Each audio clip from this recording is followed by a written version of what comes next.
all seriousness though, so I'm pretty sure you wrote down some stuff. I was telling them how this situation came about.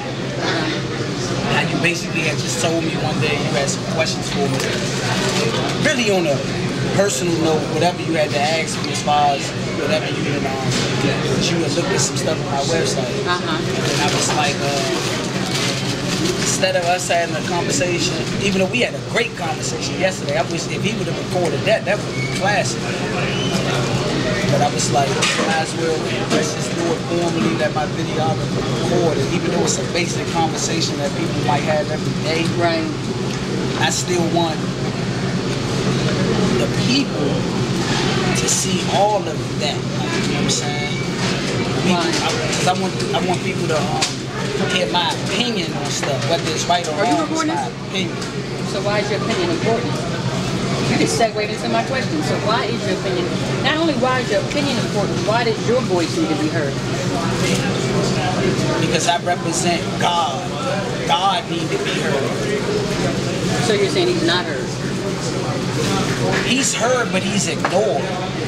So I think people need a constant reminder to wake up. You know what I'm saying? Because we're in a critical time. And I'm speaking to myself too. Because I sin out here. Right. You know what I'm saying? Right. Me and Marcus, we just drove on our way to see UBC, a female. She had it looked like she had the shots in her. Oh, okay. The Nicki Minaj in her. Right. And I immediately thought a lustful thought.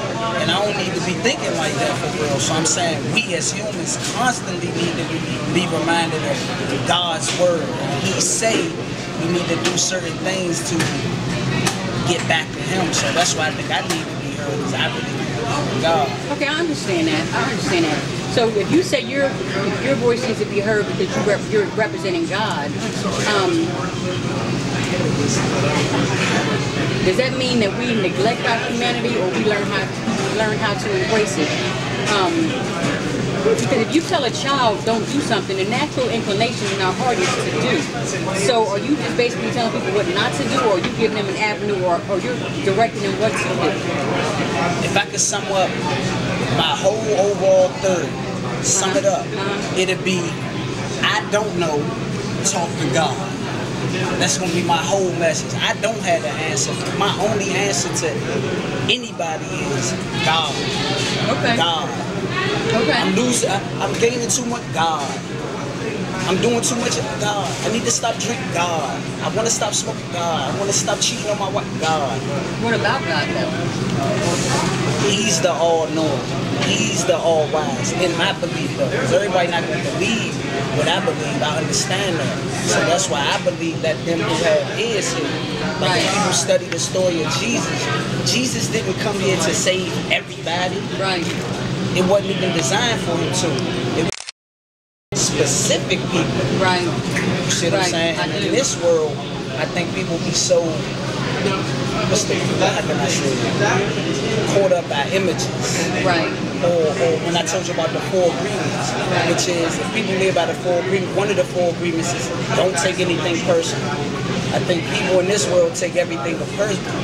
I think most people take things personal because people are naturally selfish. They think everything is about them. Right, right. So if I say something and the person don't agree with it, you get what I'm saying? They can take it like I'm talking to them. He's trying to tell them, and that ain't what I'm doing. I'm talking to the specific person I'm supposed to talk to. Okay. It's a critical time right now. So what do you mean by that? I feel like people, especially my people, are lost. I think too many people put too much energy on the wrong things. I think Satan got people confused, got them in a state of confusion. And I'm included in that bunch. I'm not totally disciplined and focused like I need to be because he got so much entertainment for me. Yeah, but I don't think you're disillusioned. I think you're aware. And one of the what you're aware of is you're aware of where you lack. Or you're aware of where you fall short. So you're not disillusioned, you're enlightened. I know I'm not disillusioned. I'm not disciplined. That's the word I use for myself. Okay, yeah. And that frustrates me because there's some people that are disillusioned. And if I feel like I got a certain enlightenment and I can help the laws, but I'm not disciplined. You see how that hurt me? Because I feel like they need me. But if I'm not focused, when they need me, I'm partaking in other activities. Same way. So it put me in the pit. I'm depressed now because I feel like I could have helped my little sister. I could have been there, but instead I'm engaging in the Super Bowl. And I ain't literally talking about the Super Bowl. I'm talking about what Satan give us out here. Right. It's entertainment. Right. You see what I'm saying? I do see what you're saying. So let me ask you a question. You had mentioned when we first started talking that you were incarcerated. I don't really know your business why, but I guess really what I want to know is how did that change your view? How did that experience change your view of self? How did it change your view of us as a people? How did it change your view of God? And I'm gonna bite my sandwich while you ask me. I don't think that situation changed my view of God. You know what I'm saying? To me, God is everything. So if He everything, I can't change because I'm gonna change to the everything. But this is my second time actually in the situation. I actually feel like I thank God every day that I was incarcerated because it allowed me to recognize that I wasn't focused out there. You know what I'm saying? So it made me understand value time. Basically, because time is precious. Like my father tell me all. One second. I mean, because we gonna keep it real. That was a loved one that called me. I felt like I had. About your loved one. We're in an interview. I'm gonna tell you why I answered the phone. You willing to listen? No, because I didn't ask that question. So how did it change your view of yourself? Of myself. You feisty. I am. How did it change your view of yourself?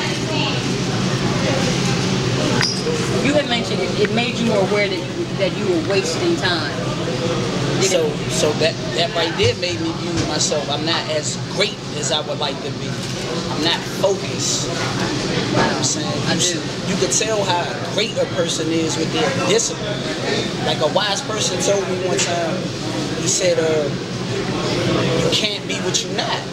Right. But with a little dedication and determination and discipline, you can be what you want. You know what I'm saying? So if I want to be something, but I'm not being disciplined at it, or dedicating the proper time to sharpen up my sword, I'm not reaching my highest capability or something. I'm being stagnant.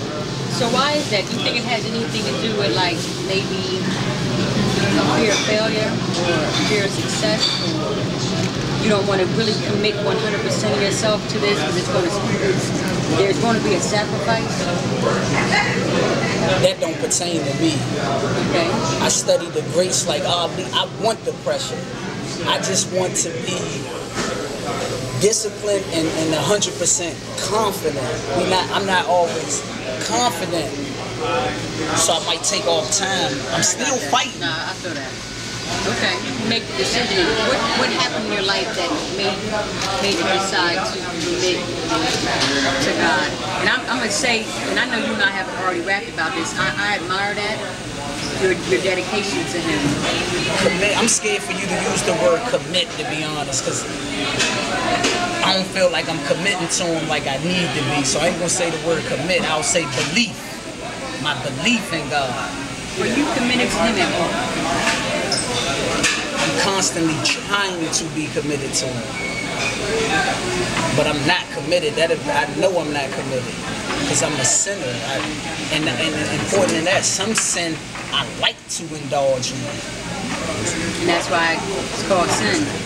But so you're not committed. But how you speak and your vision and your passion, you're very committed. You're committed to growing into who He's called you to be. You sound like you're hard on yourself for real. I think that's really why I'm saying what I'm saying. It's like you're really hard on yourself. Understanding that you're going to struggle for the rest of your life with something. Jimi Hendrix. It don't got nothing to do with what I'm talking about though.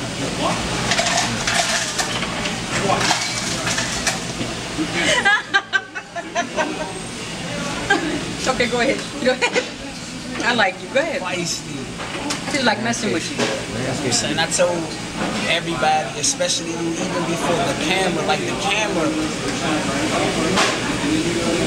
it's not going to change me, meaning like once the camera rolling, I'm not going to have a formal way of acting.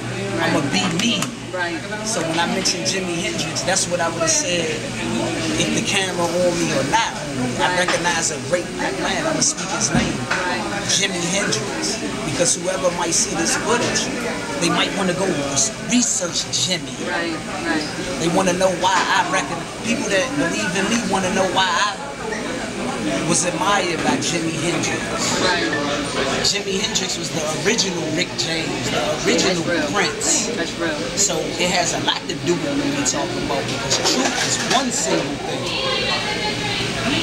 Ain't no, we talking about life. Right. We could talk about Jimmy, Alana, Marcus. My interview. It's our interview. Well, it was my interview the other day, though. And again, I say it's our interview. Well, see, the good thing is It's Marcus' interview. We ain't recording the camera. He holding the camera. He's a part of it. You see Alana sitting right there doing what she doing? She's a part of the interview. Real quick, the people behind us that's in the pot bellies, they a part of the interview. You a part of it. Ain't no lie. Don't take nothing personal. Again, I say, like the 4 agreements, because when you take things personal, you're revealing that you're a selfish person. okay. So I'm gonna move on, but I am feisty for real. Like, this is who I am. I see. Right. They see. Right. And so I'm glad we met prior to this, because now I'm a lot more comfortable with you. Now I'm learning you, learning how to interact with you, learning what you're testing your limits. So with that, what would you say are like, what would you say are your 3 greatest strengths? 3 greatest strengths?